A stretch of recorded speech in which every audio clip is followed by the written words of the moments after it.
Hi, everyone. Thanks for tuning in today.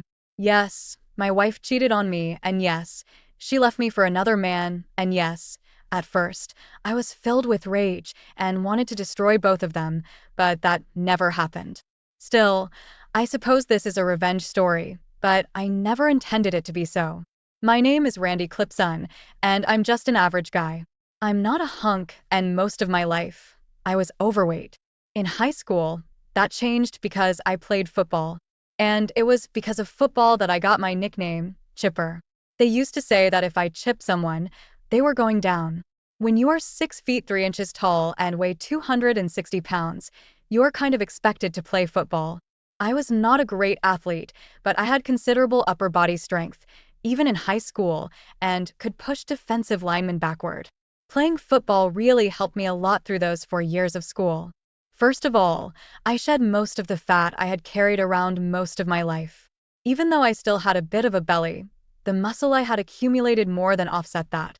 Nevertheless, when you have been fat most of your life, you tend to think of yourself as a fatty.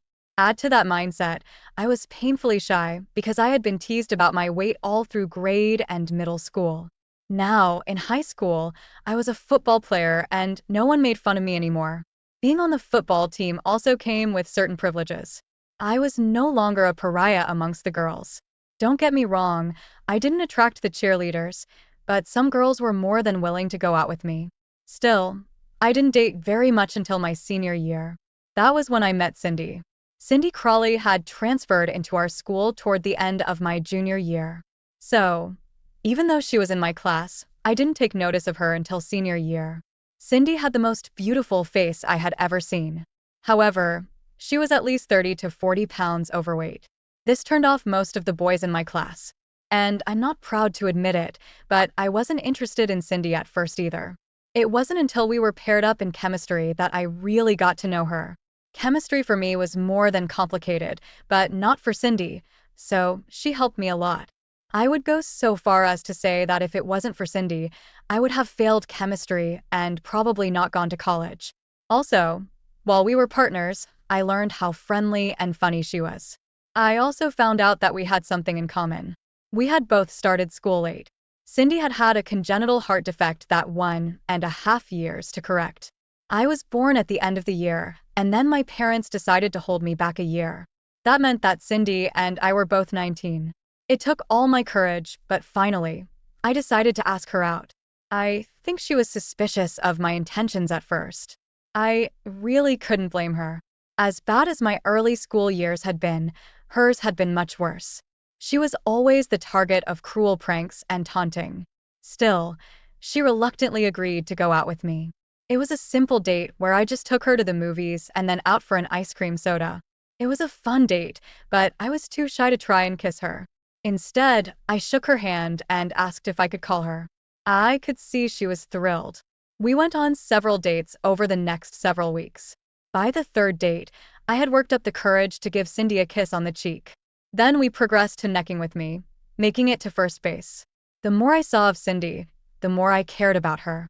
While my budding romance was lumbering along, the football season was moving in a surprising direction.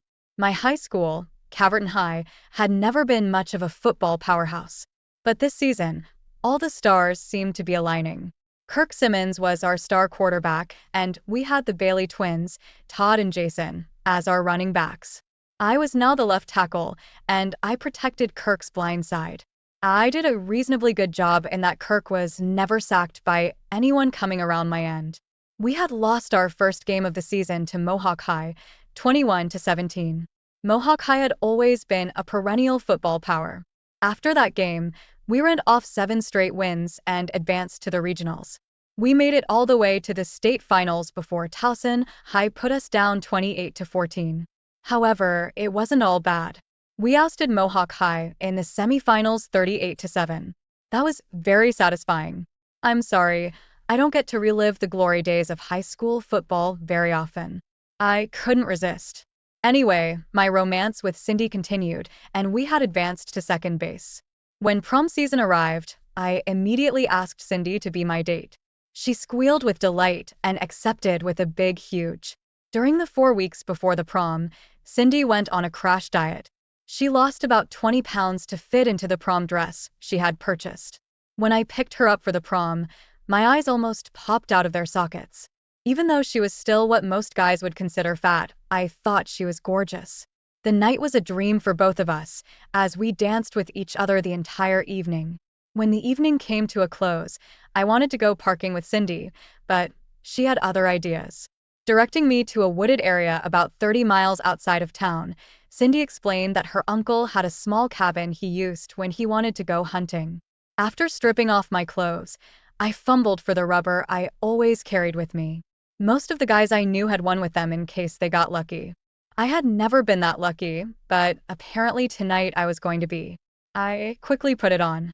Cindy and I remained close throughout the rest of high school.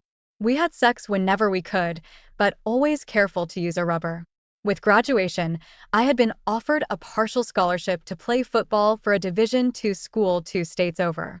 Cindy opted to attend the local community college. My major was computer science, and hers was psychology.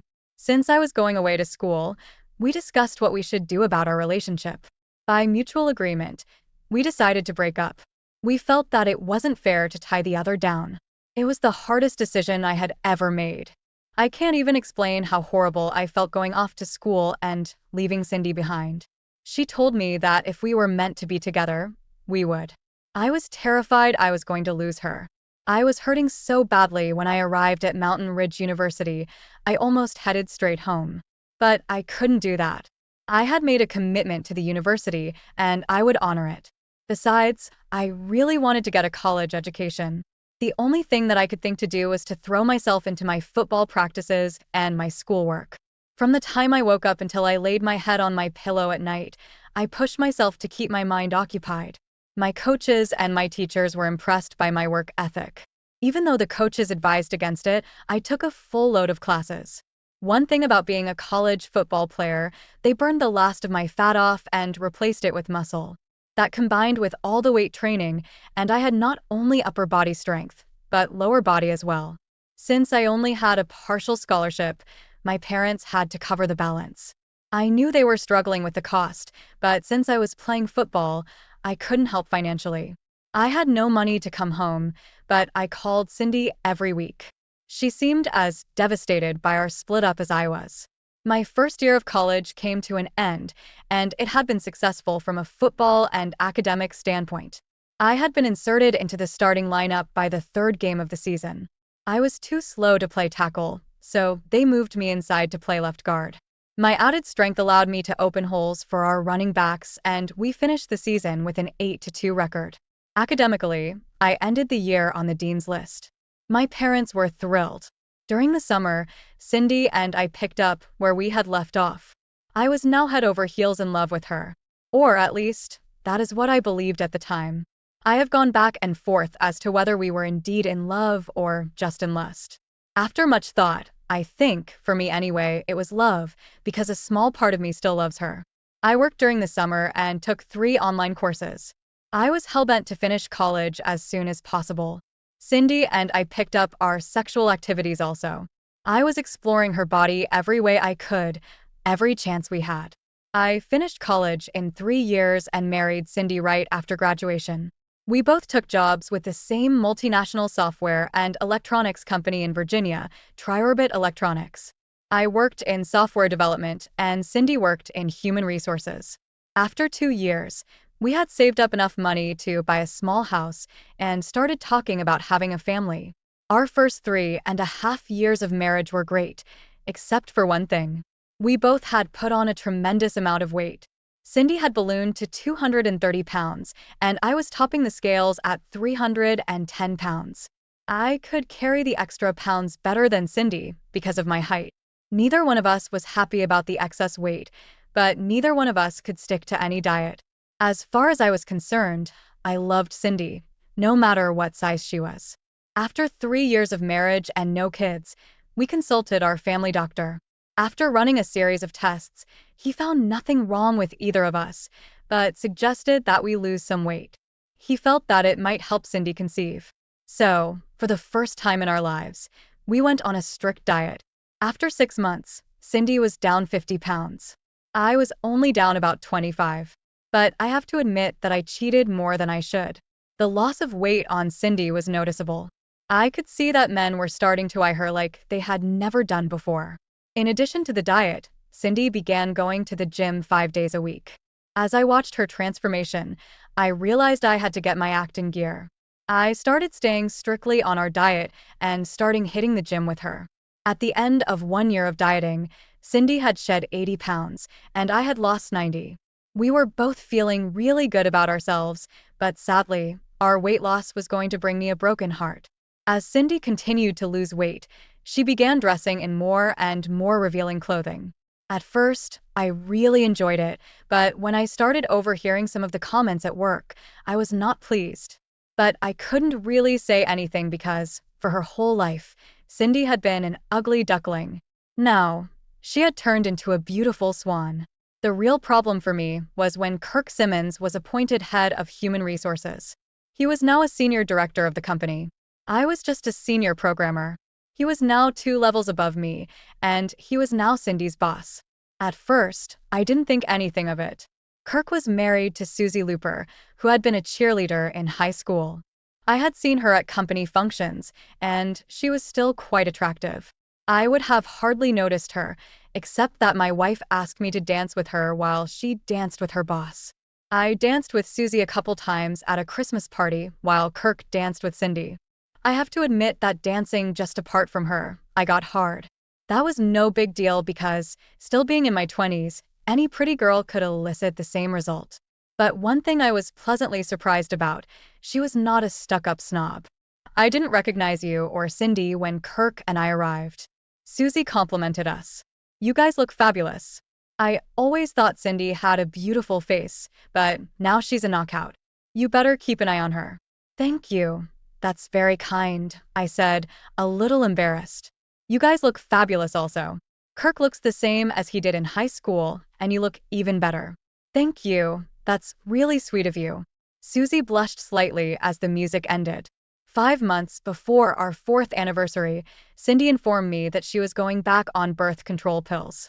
What about having kids? I objected. You've decided that I don't want any right now, she said bluntly. Oh, just like that you've decided. I was angry. Look, we'll have kids, she said as she stroked my arm. I just don't want to get fat again. I want to enjoy being slim for a while. I should have known that there was a problem right then, but I was clueless. I trusted Cindy completely. Unfortunately, I could trust Kirk as far as I could throw a bus. Unbeknownst to me, Kirk had put on a full court press to get Cindy.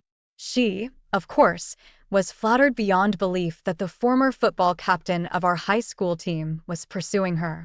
I first became concerned when Cindy began working late and then going, supposedly, out with girlfriends. I was genuinely clueless about these things, but I'm not stupid. When Cindy started coming in later and later, I became suspicious. I didn't want to believe that she was cheating on me, but I couldn't ignore the signs.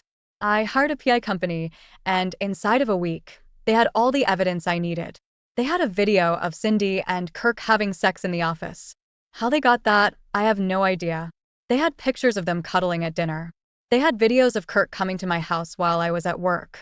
And lastly, they had pictures of them having sex on our living room floor. I knew they took those through the front window of our house. Remember when I said that I couldn't really describe what it was like having sex with Cindy the first time? Well, I have no words to explain the pain that I felt, finding out that my wife was cheating on me. Not only that, but she was cheating with someone who had been a friend of mine. Granted, Kirk and I were not close, but I had still considered him a friend. It hurt unbelievably. I still held out hope that once I confronted Cindy, she would come to her senses. I was in love with her, and I thought she was still in love with me. I took the evidence home that night, and after dinner, I told Cindy we needed to talk. She looked at me curiously, but sat at the kitchen table to listen. Cindy immediately turned white, and then buried her face in her hands. She started to cry, and ran to the bathroom. I went and knocked on the door, but she refused to open it. I waited in the kitchen with a glass of rum. Finally, she came out and sat down at the kitchen table with her head down. What do you have to say? I said coldly. I didn't mean for it to happen, she said in a voice just above a whisper. Oh, Your clothes just happened to fall off, and he accidentally slept with you? You don't have to be crude, Cindy flared. If you had paid more attention to me, this wouldn't have happened. I was taken aback, and for a second I thought that maybe I had neglected her, but then my anger flared. Don't try to turn this back on me. I've done nothing wrong. You are the one who is having an affair. You have been caught. What do you have to say for yourself? She looked nervously at me, but said nothing. So, what are we going to do about this? I was fighting to keep my anger under control. Do you want to be with Kirk, or do you want to be with me? I love you, Randy, but I love Kirk too, she said, and started to cry again. Well, you're going to have to choose, I said, almost biting my tongue. And I want to know by tomorrow what it's going to be. If you want to stay with me, you are never to see Kirk again. You're going to have to quit that job, and we're going to have to go to counseling. Cindy nodded. I went into our room and pulled out all of her stuff and threw it in the hall. You can sleep in the guest room until you make up your mind. I got home early from work the next day. The truth was that I couldn't concentrate and was less than useless. My stomach had been doing flip-flops all day. At one point during the morning, I thought I was going to lose what little breakfast I had eaten. About 6 o'clock, Cindy came in with a very nervous look on her face. I was sitting at the kitchen table as I had the previous night. She slipped into the chair opposite me. So have you made up your mind? I demanded. Tears began to run down her cheek. You know that I love you, Randy, but I just can't give up Kirk. I love him also. I blew out a long breath to hide that my heart was breaking. Well, you've made your choice. Cindy just nodded, which cut me worse than if someone had plunged a knife into me. My brain was about to explode. I was going back and forth at a million miles an hour between killing them both and curling up in the corner and crying my eyes out. You picked a real winner, I said sarcastically. Kirk and Susie just had a baby boy. It doesn't bother you that you're going to leave that kid without a father. A tiny bit of anger flashed on Cindy's face, mixed with a little bit of shame. Kirk was planning to divorce Susie even before we got together. So, just like that, you're going to throw away almost 4 years of marriage? I asked, as I continued struggling to hold back not only my temper, but also the tears. To be truthful, right then, I was seriously considering beating Cindy to a pulp and then go look for Kirk to break his neck. I'm sorry if I've hurt you, Randy, she said softly with tenderness in her voice. I didn't intend for that to happen. I just fell so in love with Kirk, and he's in love with me. I have to be with him. My hands twitched with an unbelievable urge to break her neck at that moment, but I knew I had to hold it together. It took all of my powers of self-control to do it, but I finally did. Somewhere deep in the logical part of my brain, I knew there was nothing to be gained by physical violence. I didn't want her to know how deeply she had hurt me, and there was no way that I was going to beg her to stay. I think that is, probably, the worst thing that any cheated-on husband can do. It is just a sign of total weakness. Okay, I said simply, if you want a divorce, you've got it. A look of confusion filled her eyes, and maybe I imagined it, but also a little hurt. Perhaps she thought I was going to fight to keep her, but I knew in my heart that if she had made up her mind to leave me, there was nothing I could do or say to stop her. Cindy was utterly taken aback by my behavior, but got up and began packing up her stuff. The next day, I went to the bank and our financial advisor. I explained what was happening and withdrew half of the funds in each account. I then opened separate accounts with my name only. I canceled all our credit cards and applied for new ones in my name only. I stopped by a realtor friend of mine and listed our house for sale. Finally, I visited a divorce lawyer. With a lot of hatred in my heart, I made sure that Cindy was served at work. I also listed adultery as the cause. The divorce itself was relatively straightforward. Since we'd only been married about 4 years and had no kids, there was nothing to argue over. We split everything 50-50 and went our separate ways. Kirk's divorce was a lot messier. He had a kid less than a year old, and Susie had never worked. He had to pay child support and alimony. One thing about Kirk's divorce that I will admit gave me some pleasure. He decided to go cheap on his lawyer. Instead of the spousal maintenance being limited to a year or 2, it was set at 15 years. Kirk wasn't happy, but he signed the papers. 2 months after the divorces were final, Kirk and Cindy got married. It was a bitter pill to swallow. I spent the first week after the breakup. I was totally lost. I'm not much of a drinker, so that didn't appeal to me. I was consumed for several weeks with trying to come up with some plan to get revenge on both Kirk and Cindy. I'm pretty sure every guy who has ever been cheated on does the same thing. I even started searching on the internet for information about how ex-husbands got revenge on their former wives and lovers. I was in a really dark place. I even bought a gun. Then I began reading story after story about guys who had gotten revenge.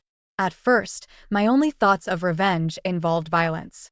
Then I started planning to destroy their property, but I quickly realized that both of those ideas would just blow back on me. They were stupid ideas like flattening all their tires, putting sugar in their gas tanks, flooding their new house, and a bunch of other silly ideas. The more stories I read about revenge, the more I realized how ridiculous most of them were. I found no way to gain the revenge I wanted. Finally, I sought counseling at my church. The pastor talked to me for almost 2 hours. He explained to me that the hurt from my wife's betrayal wouldn't go away with any kind of revenge. No matter how much I hurt my former wife or her new husband, the pain would still be there. The pastor's advice was really pretty simple for a person with my kind of pain. He told me that only time and distance would heal my heart. Even though I wasn't sure I believed him, I realized that being near Cindy and not being able to be with her would tear open the wound every time I saw her. I also realized that the pastor was right about one thing. Revenge wouldn't stop the hurt, so I took his advice. That meant I had to put distance between Cindy and me. My opportunity came when I heard rumors that the company was in trouble. Apparently, the firm had entered into a contract with the Defense Department.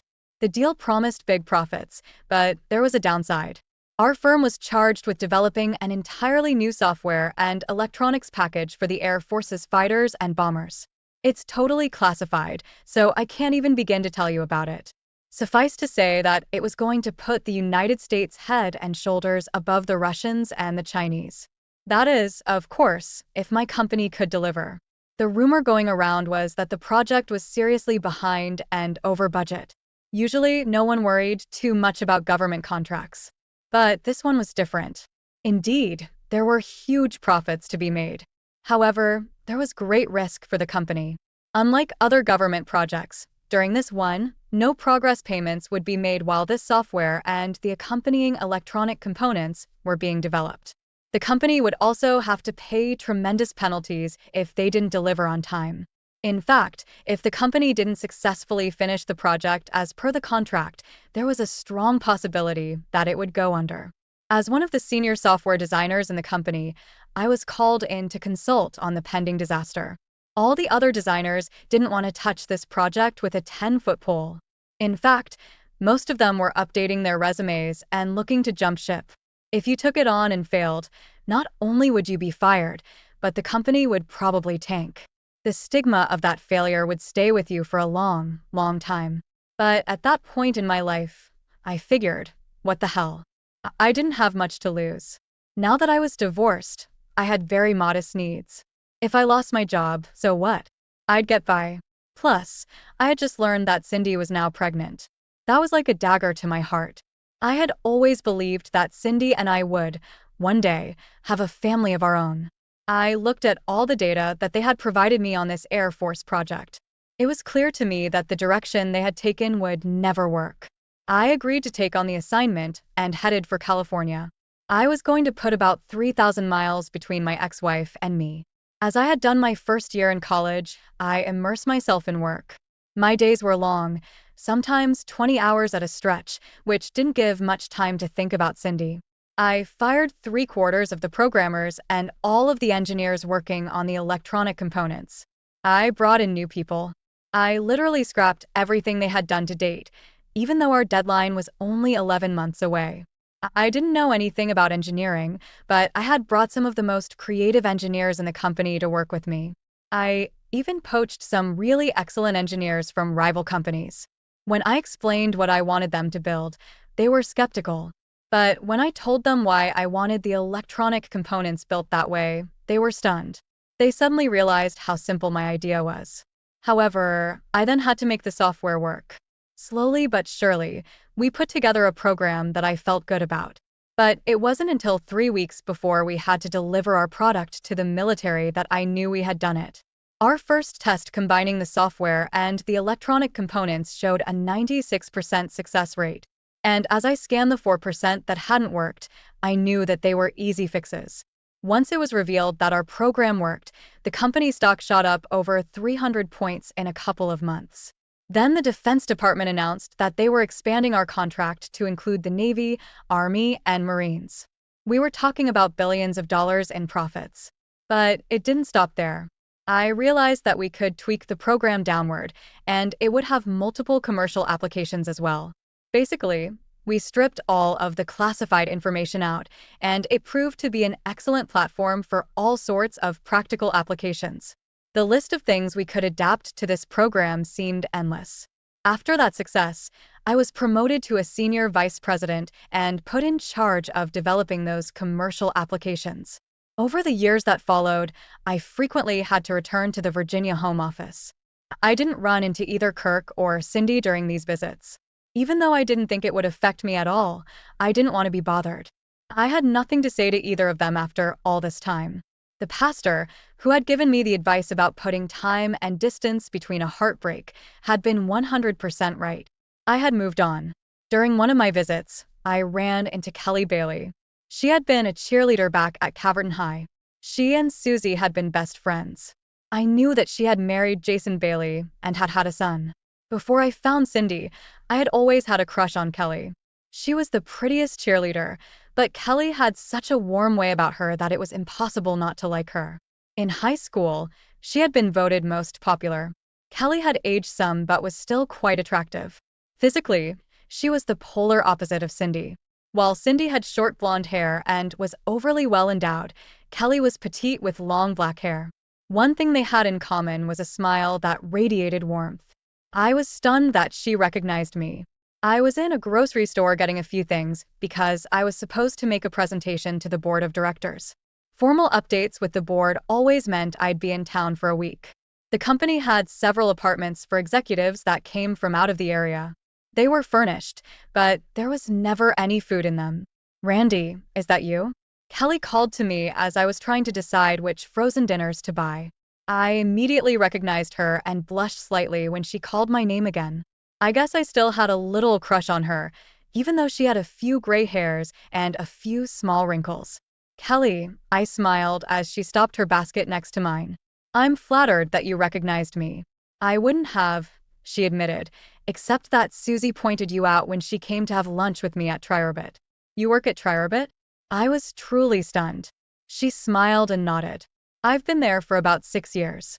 I work in marketing." I was surprised to discover that Kelly worked at the same company as me. I felt a little guilty that I didn't know that.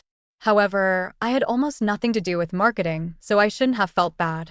Still, I felt as though I should have known. "How are you doing?"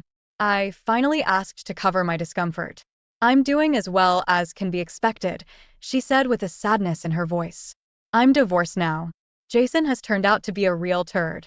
Not only was he cheating with his secretary, but also a half-dozen other women. He even got one of them pregnant. I divorced him, of course. He got off pretty light, considering what he was doing. There was no alimony, because our salaries are about the same. We didn't have a house and had very little savings. All he was ordered to do was pay child support.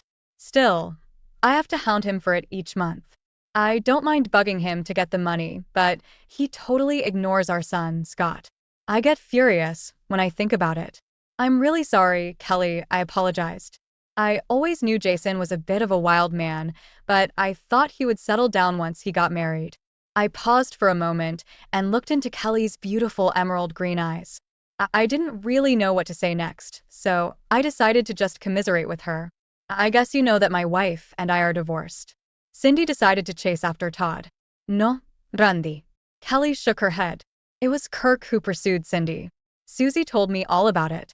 "I guess I can't argue with that," I admitted, "but it takes two to tango." "You're not seriously thinking about eating any of these frozen dinners, are you?" she asked as she surveyed my cart. "Yeah, I'm afraid so," I nodded. "I'm a terrible cook, and this is about all I can handle." Look, if you'd like a home-cooked meal, why don't you come over to my house? It won't be fancy, but I guarantee it will be good.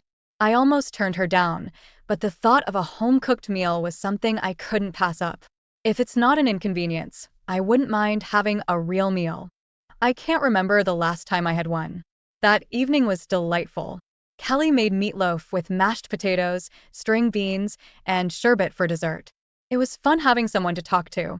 Scotty, as his mother called him, was a very outgoing and friendly kid. I discovered that he was a Tampa Bay Buccaneers fan like I was. We had fun talking about the team and their prospects for the coming season. I was a real fan and also a season ticket holder. In fact, I had 4 season tickets on the 50-yard line. The company paid for them because I would take prospective customers to the games. When I didn't have any customers, I'd invite my buddies. And if I couldn't find anyone at all to go with me, I'd go by myself. I'd give the other 3 tickets away, usually to people who were trying to buy from a scalper. I wish I could go to a game someday, Scotty said wistfully. I can make that happen, I said impulsively. As soon as the words were out of my mouth, I realized that I had overstepped my bounds and quickly tried to fix it. That is, of course, if your mother will approve of it. Scotty looked over at his mother with imploring eyes.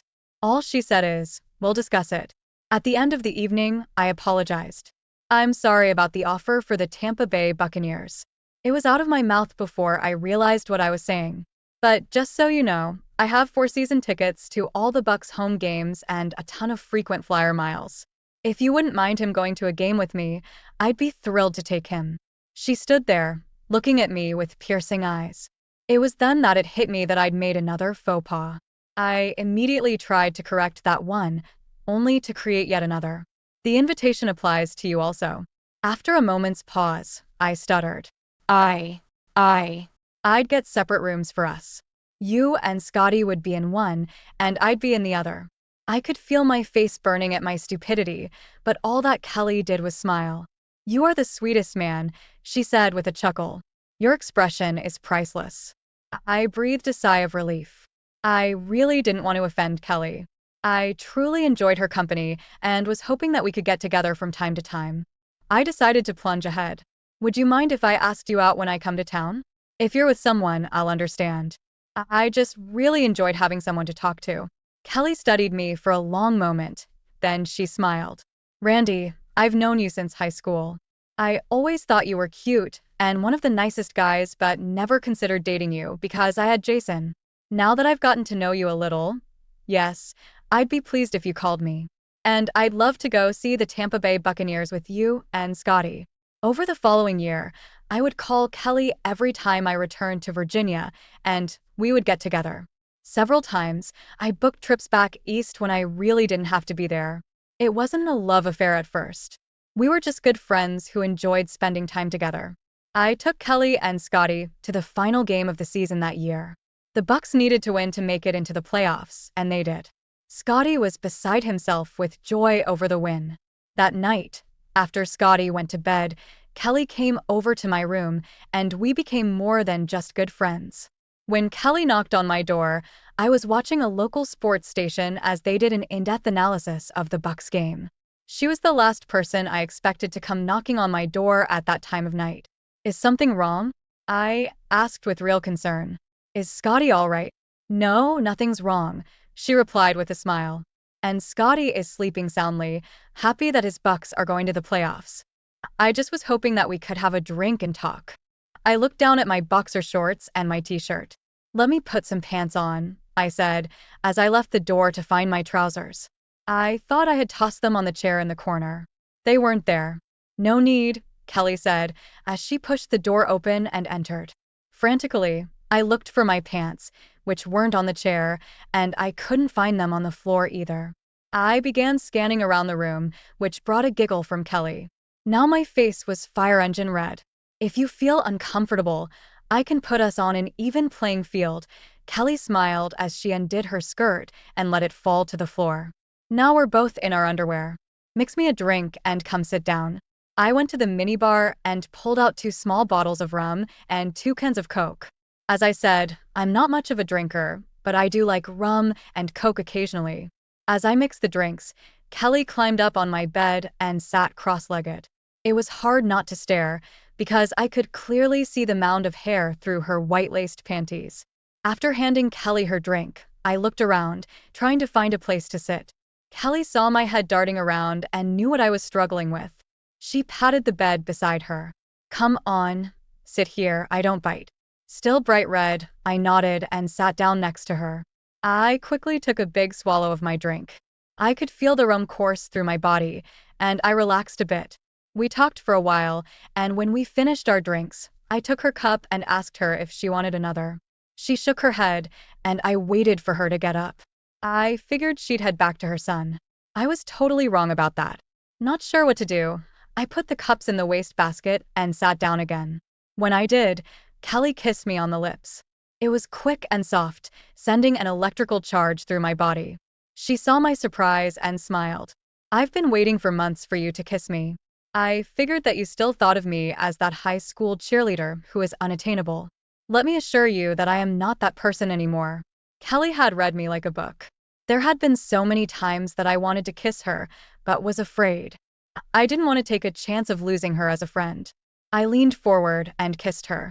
We kissed a long time with our tongues, exploring every part of each other's mouth. She tasted so sweet. When we broke apart, I said, "You are a beautiful and amazing woman." "Well, then that explains Cindy and Kirk. She is the perfect woman for him," I said from experience. "She can take his 11 or 12 inches and probably more." Now that I think about it, that's probably what attracted him to her. And I think she was just overwhelmed that the most popular boy from high school was so interested in her. "Enough talk about our former spouses," Kelly said, as she pushed me down onto the bed and began taking her blouse off. As we lay there in each other's embrace, I suddenly realized that I hadn't used a rubber. I rolled up on my right arm and looked at Kelly. "I'm so sorry. I forgot to put a condom on." She stroked my cheek and smiled at me. "I don't care. If you make me pregnant, I'll be thrilled. I love you." That night of sex was even better than my first time with Cindy. Kelly came 5 times, and I came 3 times, which was a record for me. Kelly didn't become pregnant after that night's encounter. But after that, we took precautions. 6 months after that night, Kelly and I became engaged. Scotty was thrilled that I was going to be his dad. A year after that night, we were married. Jason had been as big a turd as Kelly had claimed. He barely spoke to his son, and he really resented me.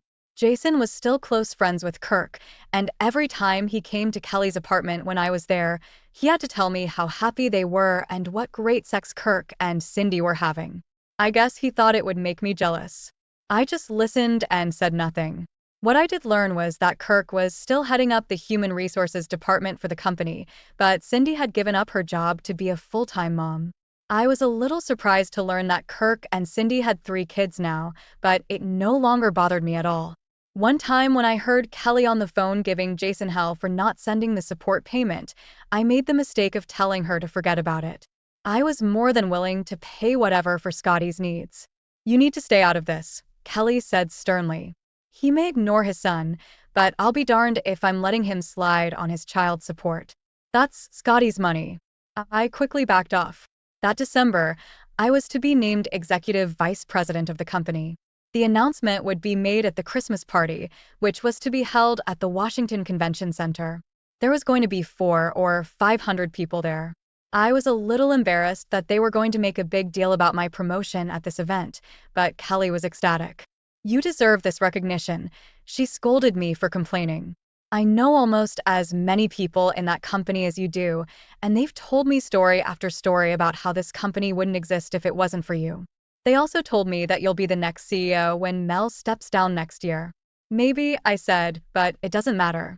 I'm married to the most beautiful woman in the world. And I have a surprise for you," she said with a smile. "Remember when that rubber slipped while we were doing it in Kansas City?" I nodded, and then a silly grin filled my face. "You don't mean?" Her smile widened as she nodded her head. "Yes, I'm pregnant. No, there is no way I'm ever going to let you go." She came into my arms and hugged me deep and hard. And I know that if we didn't have to go to the party, she would have ripped my clothes off, and we would have screwed all night. I was hard just thinking about it, but I knew that after the party, we were going to have a lot of fun. I have to admit that I'm not much of a party person. I have to go to so many that they have long since lost their charm. Kelly still seems to enjoy them, but only if I'm by her side. She still has that aura that draws people to her. We danced quite a few dances, and were just about to return to our table when we ran into Kirk and Cindy. They were arriving late and were accompanied by Jason and his date, a beautiful girl named Kathy. I was genuinely shocked. Cindy had put on at least 30 pounds, and Kirk had a small pot belly that he tried to cover with his coat jacket. Jason, of course, was still fit and trim, but I reasoned that he was still on the make. I was unsure what to do, but then someone began talking over the public address system. Could I have your attention for just a moment? I realized it was Mel Stanton, the CEO of Triorbit. I promise I won't give a long speech. As most of you know, we've been looking to replace Charlie Brunner, our executive vice president, who retired 3 months ago. I knew who I wanted right away, but the board dithered around for 3 months. Well, after months of interviewing dozens of candidates, they finally agreed with me. I'm thrilled to announce that our new executive vice president comes from within our own organization. He has always been a tremendous asset, and now it's time he receives his just reward. I give you our next executive vice president, Randy Clipson. A spotlight was suddenly shining on me, and loud applause broke out from all around the room. Kelly pulled me to her and gave me a long, passionate kiss. When the commotion ended and the party returned to normal, I turned to where Cindy, Kirk, Jason, and his date were standing. I didn't know what to say to them. Jason seemed pissed, and jealousy filled Kirk's face. However, when I glanced at Cindy, there was a look of sadness and loss. I didn't know what to do or what to say, but Kelly did. Kirk, Cindy, Jason, it's wonderful to see you, she said as she hugged each one. Then she turned to Kathy and shook her hand. It's a pleasure to meet you, Kathy. I took my lead from my wife. I shook Kirk, Jason, and Kathy's hands and gave Cindy a small hug. We chatted for a bit, and the music started to play. In a total surprise, Kelly said, Randy, why don't you have a dance with Cindy, and I'll have a dance with my ex-husband? Kathy, why don't you and Kirk have a dance also? I looked questioningly at Kelly, but she just smiled knowingly. So I danced with Cindy. How have you and Kirk been doing? I asked, because I couldn't think of anything else to say. Not particularly well, she answered. I think we're headed for a divorce. I'm pretty sure Kirk has been cheating on me. I'm really sorry to hear that, I replied. Are you really, Randy? She looked at me with total skepticism. I figured you'd say something like it serves you right. I would never say that, I said, shocked at first by the comment. But then I realized there had been a time when I probably would have said something like that. Well, to be truthful, when we first broke up, if you'd come to me then, I probably would have said something like that. But I couldn't hate you. You were my first love, and it hurt to lose you. But life moves on, and so have I. The music stopped shortly after that, and tears were streaming down Cindy Claw's face. When I left you, I made the biggest mistake of my life, and there is nothing I can do to fix it. I watched Cindy walk away from me, and I truly felt sorry for her. I felt Kelly put her arm around me, so I leaned down and kissed her. How was your dance with Jason? I asked. He's still a jerk, she answered with a smile. He actually tried to put the moves on me. He told me that he's ready to settle down, and he'd be more than happy to take me back. I just laughed at him and told him, why would I want him when I had the greatest man in the world? I watched Cindy reach their table and sat down. Even from this distance, I could see the tears. Kirk and Jason appeared to be having a heated discussion. If I had to guess, I say that Kirk tried to put a move on Jason's date. I thought back to the pain I had felt when Cindy left me. Something like that never truly goes away. It's like a bad cut. It leaves a scar. I also thought of all the planning for revenge that filled me during that time. The pastor had been right. No amount of revenge would have ever stopped my pain. It indeed was time and distance that had healed me. As I said at the beginning, even though I had given up on the idea of getting revenge, I had, in fact, achieved it. My revenge was exacted in the only way that is truly meaningful to someone who has been cheated on. I was living well, loved, and totally happy. If you enjoyed my story, please like, subscribe, and share your thoughts in the comments. Have a story of your own? Hey everyone, welcome back to my channel. We were high school sweethearts, and as soon as we were 18 and had both graduated, we got married. We were warned by practically everybody we knew to avoid making that major commitment to each other until we had matured, but we knew that we loved each other, and there was no doubt in my mind that she was the woman I wanted to spend the rest of my life with.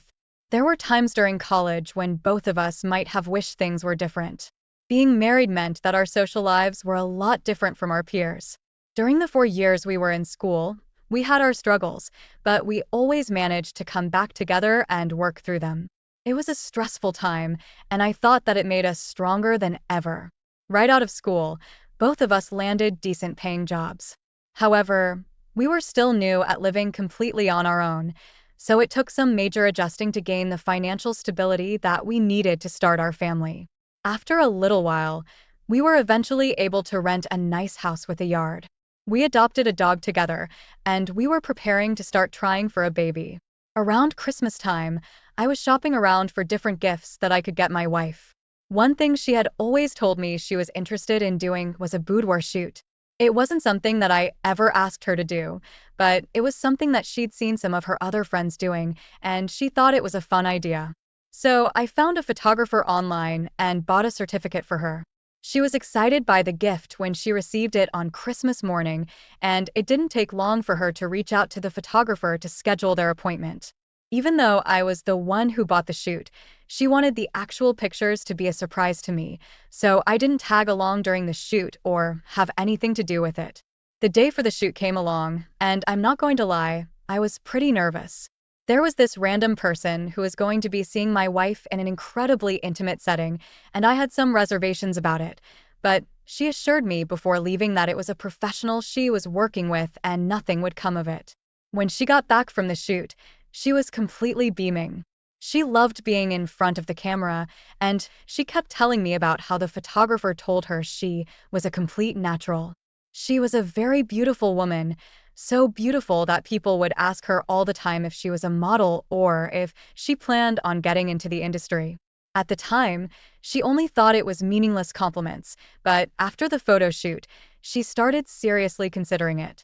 If that's what she wanted, I was going to support her. A few weeks had passed, and the photographer reached back out to her to see if she wanted to participate in a free portfolio builder that he was offering just so he could try to get his name out there. My wife talked to me about it because she knew that I had my reservations during the boudoir shoot, but I knew nothing had happened then, so I was totally fine with it. She left and did the photo shoot. She even showed me some of the pre-edited pictures that he'd taken, and they were amazing. If he was going to try and help her get her portfolio together, I had no doubt in my mind that she would be booking gigs for runways and department stores, or whatever it is that models do. Several weeks had passed since she had done her first portfolio builder with the photographer, and she had done a few more with him since then. They were talking a lot more, and it seemed like it was mostly business related. I was a little bit weirded out by how frequently they were talking and how she would sometimes step out of the room to take his calls, but I didn't want to be paranoid about the relationship. When I surprised my wife at the studio, I realized that I was right to be paranoid. I walked in, and I didn't see anything outright sexual going on between them. My wife was in her underwear modeling in a bed, but I kind of thought that might have been just for a specific type of shoot. I met the photographer, and he told me how wonderful it was to work with my wife. He even commented on how lucky I was to have somebody like her, which did rub me the wrong way. They were finishing up with their shoot, so he asked me if I could wait in the other room, and I agreed. When I was waiting, I noticed that he had a dark room in the same building. I have always been curious to be inside of one, so I let myself in. Hanging up on the strings to dry were dozens of pictures of my wife, alongside other women, and they were in compromising positions. There were nude photos of my wife, and alongside those were photos of her with the photographer in bed. I didn't know right away if they were photos that were being taken for some specific shoot, but she didn't tell me that she was in that position with him. The more I looked, the more I realized that there were pictures of them having sex. There was nothing professional about what I saw in those pictures. I could still hear them in the studio taking pictures, so I snagged a couple of them off the drying rope and put them in my bag. I picked my head back inside, trying to hold back my rage with everything in me. I just yelled at them that I had to go into the office and enjoy the rest of their time. I was fuming. She had been coming here under the guise of trying to start a career in modeling, but she was sleeping with the photographer. When I got back home, I instantly looked through their emails and saw countless messages between them. He was telling her that she was the most beautiful woman he'd ever seen, how he had to be with her, etc. She never once mentioned how she thought it was wrong because she was married. She loved the attention he was giving her. I printed those emails and gathered all of the evidence that I could and put it in an envelope. I sacrificed what should have been the best years of my life being married to her, and she threw it all away as if it meant nothing. I was going to show her exactly how that made me feel. I managed to do some online sleuthing and found some of the other models he was sleeping with through his Instagram. I emailed some of them and their agents telling them that I was interested in hiring them for a fashion brand I was creating. I got a surprising amount of responses, and I invited all of them to meet me at the same time. My wife was one of those people. They all met me at a studio I rented, and the photographer that had been sleeping with my wife was also invited under the assumption he would be photographing for a catalog. When he arrived and saw all of the women, it looked like he wanted to run away. My wife finally arrived, and shortly after, an altercation broke out. All of the women were yelling at the photographer for lying to them and telling them that they were the only ones he was with. My wife thought that as well. However, she was too busy fighting with me. She tried to blame me for invading her privacy and going through her emails, but I told her that I wanted a divorce and walked away. I went home and packed up all my things to go stay with my brother until I could find another place to stay permanently. But the divorce is currently underway, and it's looking like it's going to be pretty favorable toward me. OP, first of all, I'm very sorry for what you had to go through. It's such a shame that somebody who you trusted so much would turn their back on you and betray you in such a way. The photographer seems like the classic sleazy photographer type, and it would have been beneficial to know that before your wife spent more time with them. From what it sounds like, he has no intention of even helping her with her career. He was just trying to sleep with her, and she did. I wouldn't be surprised if nothing came of that at all. Good on you for recognizing what was happening and ending it when you realized she was cheating. It's never easy to make that decision, but in the long run, it's the right one. Now, let's move on to our next story. We've been married for 8 years. We met in the workplace, and after my wife got pregnant for the first time, we decided that it would be best for our situation for her to stay home with the kids. It was a mutual decision because she didn't trust leaving the children with daycares or babysitters, and I made more than enough money to take care of all of us without her working. After our second child, we decided that we needed to upgrade our housing situation to accommodate our growing family. We were able to find a relatively decent priced house that fit our needs. Because at its cheap price, there was a lot of work that we needed to have done on it. I was busy with my full-time job, so I couldn't take over the project, so we ended up hiring a contractor. I left the decisions on who to hire to my wife since she would be the one dealing with them most of the time, and honestly, as long as I had my office space in my home to my liking, I didn't really care much about what the rest of the house looked like. She hired a newer contractor who had recently graduated from a technical college with skills in electrical work, plumbing, and HVAC. It seemed like he was a well-rounded contractor that could take over quite a few areas that needed work in the house. He usually works during the day, so I never really saw him. He was gone by the time I got home from work around 6 p.m. One day when I had a headache at work and decided to come home a little bit early, I realized that he was quite good-looking. I hadn't known that he was an attractive man before I agreed to hire him. I wasn't jealous, but it made me a little bit uncomfortable knowing that there was this man in the house who my wife would have been crazy not to find attractive. I trusted her, so I didn't think she was going to do anything with the man. When I saw him for the first time, I joked with her about it, and she thought it was ridiculous. Whenever I would be home from work, she would tell me about everything that happened during the day, what the contractor had told her, and what they'd done. From the sounds of it, it seemed like they were generally out of each other's hair. One day there was a small fire in the office, and after the fire department came and put it out, our boss just had everybody go home early because of the strong smell left behind. I was so thankful to leave. It was a Friday and I was going to be getting a head start on the weekend, so I was thrilled. That feeling instantly vanished when I walked into my house and heard silence inside. My wife's car was in the driveway and the contractor's van was there too. I expected to hear noises of his working or at least some sign of my wife being there, but there was nothing. I had made it a habit not to yell for my wife when I got home to avoid the possibility of waking up our baby during their nap. So I walked through the house looking for my wife. When I made it to our bedroom, I heard the noise inside before I opened the door. There was a soft thudding noise, and every now and then I could hear stifled moaning. Right away, I knew what I was going to be walking into if I opened the door. I braced myself for what I might see when I opened the door, then pushed it open. Of course, my suspicions were confirmed when I saw the contractor in bed with my wife. They didn't even notice me right away. I yelled at them asking what was going on, and the contractor jumped away from my wife, and she sat up trying to cover herself and telling me that it wasn't what it looked like. I couldn't understand how she could try to rationalize what I had just seen as being something else, but she was. I stormed out without saying a word or even bothering to listen to her excuses and checked myself into a hotel for the night. I spent about half of the night tossing and turning and trying to think of what my next steps would be. I had absolutely no desire to be with her ever again, but filing for divorce and saying I caught her cheating would only be my word against hers. She could easily lie and say that I was accusing her of something false. I needed proof. After doing some digging online, I learned that I could look at my detailed phone bill to see what calls and text messages had been sent out. Apparently, the providers keep records of all of that. The more I looked, the more I realized what happened with her and the contractor was not a one-time thing. They communicated quite often, and some of the text messages that they shared were very explicit. I saved that information so I could use it in our divorce filings, but I still felt like I needed to do something else to get revenge. I knew that if her parents found out about what she did, they would practically disown her.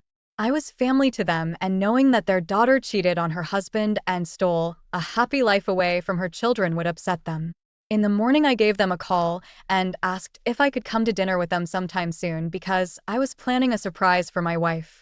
All the while, she was texting me and calling me nonstop, begging me to come home and telling me to think about the children as if she was thinking about the children when she was cheating on me. I had dinner with her parents and her sister came along as well. While we were there, we caught up and they asked me why I gathered them all and I told them about what happened. I showed them some of the tamer messages between her and the contractor, wanting to spare them the gory details of what their daughter was saying. They were appalled by her behavior. They called her later that night and told her how disappointed she was and how wrong she had been for throwing away a good marriage. I knew she felt badly too, and she wanted to do what she could to fix it, but I wasn't going to hear that. I took the evidence that I had to my divorce attorney and started the filing. In the end, I let her keep the house that she and the contractor had built together, and I bought a new one for myself. I didn't have to pay any spousal support because she had violated the terms of our marriage, so she was forced to get a job. We now have joint custody of our kids, and we try to be amicable with each other so they aren't hurt.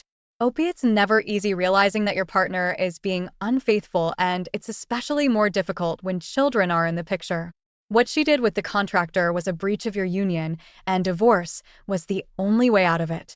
However, I am glad that you two are able to be friendly with each other for your children's sake. It's very clear that she knew all along that what she was doing was wrong, but she either didn't care or wasn't strong enough to resist the temptation. I wish nothing but the best for you in the future and hope you can move on from here and be happy. Thank you all for taking the time to listen to today's stories. If you enjoyed listening, please feel free to like and subscribe if you haven't already. Also, comment below with your thoughts on what happened. If there is a story you would like to share with me about your own situation or someone else's, then please do not hesitate to contact. Hey there, folks. Welcome to my channel. In today's story, Opie found out the hard way that his wife cheated on him a while back with a school principal after the shocking things he found on her phone while they were on a trip to Vegas. Let's get into the story. 6 months after discovering wife's 31 female affair partner. TLDR, if you don't want to read the entire post, wife had emotional affair for a year and a half. Working things out. I hurt and go backwards. We keep trying. Working so far. Good sex. This post was originally removed for asking a moral question of if I should tell his wife and how. It has been 5 months, and I'm writing with an update of sorts. Back in February, my wife and I enjoyed a trip to Vegas gifted by my mother-in-law. Mother-in-law joined and brought some friends. All was well. One of the nights we were with my wife, mother-in-law and her friends decided they were going to go to a club in a hotel, and us guys were going to go play craps. I got tired and decided to head back to the room. I showered and patiently waited for my wife to return to the room after receiving some detailed texts about what she wanted to do to me that night. She arrived stumbling and clearly way too drunk for any kind of activity. So I undressed her and got her into bed. I plugged her phone in and was about to go to bed when her phone started blowing up from one of the friends. I answered her phone, and they informed me she had left her credit card at the bar. I thanked her for telling me and ended the call. I swiped up as I usually do to close the app one am using, and her phone displayed a text conversation that wasn't in the regular iMessage app but Telegram. It caught my eye and I thought it was strange. I opened it and discovered it was a text between her and one of her colleagues. For context, back in July of 2021, we moved states 3 hours away as my wife kept asking me to get a transfer with my job. Finally, a transfer was granted, and we moved from our old town to a new state. My wife was a principal of an elementary school there, and the male colleague texting her is still a principal there. There were photos shared of her in her sexy outfit she wore that night. Him telling her how hot she looked, and the last message was, "Love you, baby." I didn't know what to do. I went to her photos and saw she had shared many photos with him, very intimate photos. I saved all the photos and sent them to my Google Drive account. I saved all the texts and sent screenshots to my account as well. I then went on to Facebook Messenger to see what else she had been up to. I saw that one of her ex-boyfriends was expressing how much he missed her and how he should have married her, not me. She is so perfect, blah blah blah. He said crap like "you're thicker than a Snicker" in all the right places and send me a picture for masturbation purposes and science. She didn't engage much in that conversation but didn't cut it off either. I screenshotted that and saved it as well. I then went and deleted all the screenshots from the recently deleted photos folder, making sure she did not know I screenshotted all these things. I stayed up all night pacing as she slept drunk. I had his phone number from her phone. I saved it and screenshotted it in a Telegram app to prove it is his number in the messages. I found his address. I found his wife's name and her phone number. I found her on social media. I was ready to blow this all up, but I didn't. I love my wife, and I decided to let her explain herself before I blasted them to his wife. I packed my bags and was ready to change my ticket and fly out. But again, I love my wife, and this would have caused her great embarrassment if I were to be gone early in the trip, leaving her to explain to her mom and her friends where I was and what happened. So again, I stayed put. I also knew that if I left, there would be no room for reconciliation. By this time, it was about 6 or 7 a.m.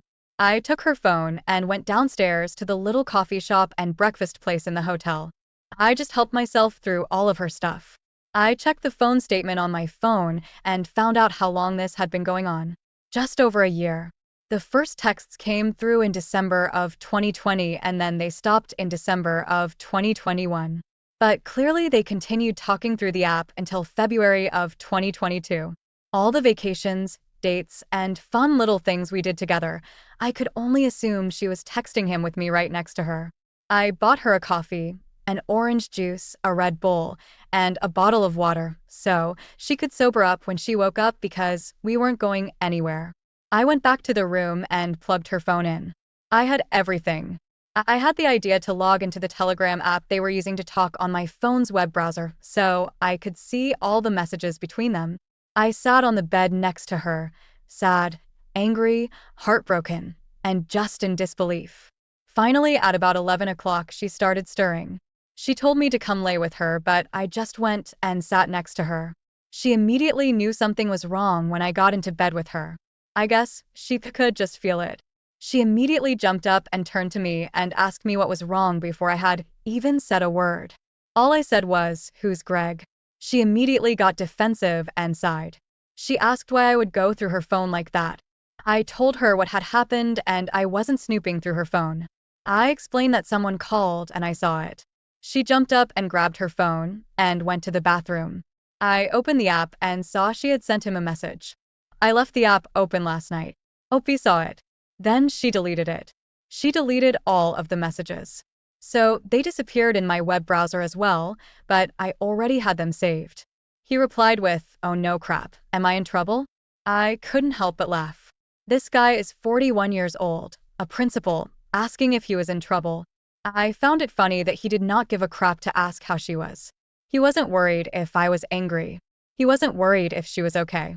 She came out of the bathroom and I showed her my phone and said, "You're really going to go text him right now?" She started crying and I began asking all of the questions I wanted answered. Questions I knew the answers to. Some questions I did not. I asked if she screwed him. I asked how long it had been going on. I asked if he had ever been in my bed or in my home. I asked if she loved him. The answer to these questions was no, no, no. I wanted to go to his house. I wanted to burn it down.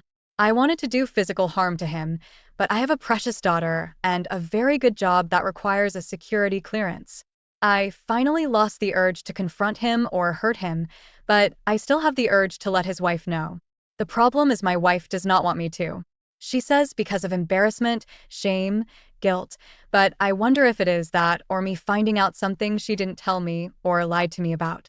Who knows? But I want AP's wife to know. She deserves to know. I wanted to post his and her phone numbers here that night, but I thought they might get me banned as well as into some civil trouble. We have very close friends there. Some of our friends' kids still visit us in our new state and our new home. Some friends are still principals there and work in the school system in the small town. The affair partner's wife does as well, so there are small circles that intersect. Recently, going back through the cell phone records, I remembered that we had attended a marriage conference in February of 2021. Sure enough, there's his number on the same dates as the conference. He actually attended the same marriage conference with his wife. It just got worse, it seemed. I also saw that she talked with him on the phone on her birthday, August of 2021, while I was arranging a surprise party. She was on the phone for 45 minutes. I practically had to drag her to dinner that night with about 40 people waiting to surprise her. When she saw all the people, she cried and told me she loved me so much that night. I had no idea. I went through my phone and deleted every picture from December 2020 to February 2022 that was intimate of us, hugging or kissing, or some sexy photos she had sent me, or photos of us together on some random trip we had taken. I couldn't delete the pictures of my daughter at the same time, but they make me sad knowing what I know now, that she was likely talking to him and coming home to me. Update from the first post and removal. She removed the lock from her phone. She has given me full access to her phone. I told her I want couples therapy. I want her to go to individual therapy.